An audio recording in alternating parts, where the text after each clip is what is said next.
அடுத்ததாக ஐயா திரு இருதயம் அவர்கள். அனைவருக்கும் வணக்கம்.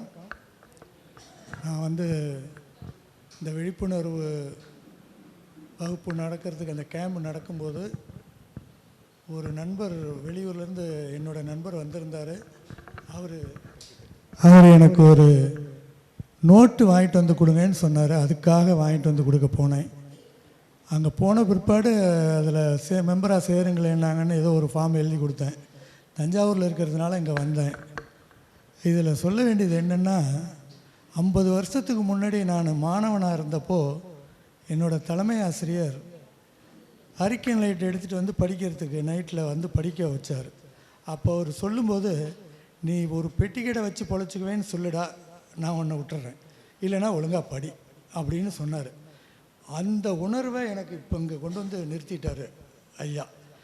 ஏன்னா அவர் இந்த கிளாஸ் எடுக்கும்போது அவர் எப்படி எடுக்கிறாருங்கிறது அவ்வளவு, அதாவது எல்லாத்தையும் சொல்கிறாரு, எல்லாத்தையும் ஓப்பன், எல்லாத்தையும் அவர்கிட்ட ஒன்றுமே இல்லை. இந்தா இது நீ இந்த மருந்தா நீ எடுத்துக்கோ, இந்த மருந்தா எடுத்துக்கோ, இதை எப்படி அப்புறம் என்னதான் இருக்குது அவர்கிட்ட இருக்கா, எல்லாத்தையும் சொல்லி கொடுத்துட்டாருன்னா அவர்கிட்ட அந்த அளவு அவர் சொல்லி கொடுக்குறாரு.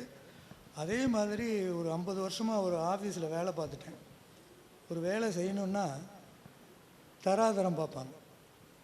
ஒரு வேலையை நம்ம பாட்டுக்கு போய் செஞ்சோம்னா, கிராமத்துலேருந்து வந்தவன் தானே, அதே ஒரு அசிஸ்டண்ட்டுக்கிட்ட போய் இதை தூக்கிட்டு போகணுன்னு சொன்னால் அவரால் தூக்க முடியாது. சரி, அவர் தூக்க முடியலன்னு நம்ம எடுத்துகிட்டு போனோம்னா, இவன் இப்படி தான், அவன் மெயின்டைன் பண்ண மாட்டான் ஸ்டேட்டஸ்ன்னு சொல்லுவாங்க. அதை அப்படியே பெரட்டி போட்டு அந்த பள்ளிக்கூடத்து நாளில் எப்படி நம்ம இருந்தோமோ அப்படி தான் இருக்கணும்னு பிரகாஷ் சார். ஆச்சரியமாக இருக்குது ரெண்டு பேரோட காம்பினேஷனும். ரொம்ப நன்றி. ஐயா சொன்னது போல் திறமைக்கோ வயசுக்கோ இங்கே எந்த தொடர்பும் இல்லை.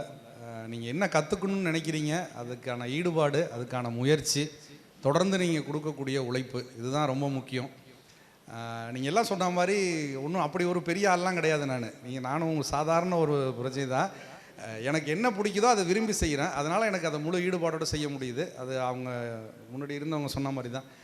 ஒரு செருப்பு தைக்கிற தொழில், இங்கே எதுவுமே உயர்வு இல்லை, எதுவுமே தாழ்வு இல்லை, எதுவுமே அதிகமும் இல்லை, எதுவுமே குறைவும் இல்லை. உங்களுக்கு என்ன பிடிக்குது, அதை எவ்வளோ விருப்பத்தோடு எவ்வளோ ஈடுபாடோடு நீங்கள் செய்கிறீங்கிறது தான் முக்கியம். அது வகையில் நிறைய நான் என்ன சொல்கிறது, உங்களுடைய அந்த நேரத்தின்பால் ரொம்ப கடுமையாக நான் நின்றுருப்பேன். அதனால தான் நிறைய பேருக்கு என் பேரை குறிப்பிடுறதுக்கான காரணமே அதுவாக தான் இருக்கும். 3:50 ஆனால் கதவை தட்டிடுறான், 4-5 மணி ஆனால் கதவை தட்டிடுறான் அப்படின்னு. ஆனால் அது ஒரு நிர்வாகத்தை நடத்தணும் அப்படிங்கும்போது அந்த கட்டாயமும் அந்த கண்டிப்பும் தேவைப்படுது. அதனால் மறைமுகமாகவேனும் உங்களை நான் காயப்படுத்தியிருந்தால் இந்த சபையில் மன்னிப்பு கேட்டுக்கிறேன்.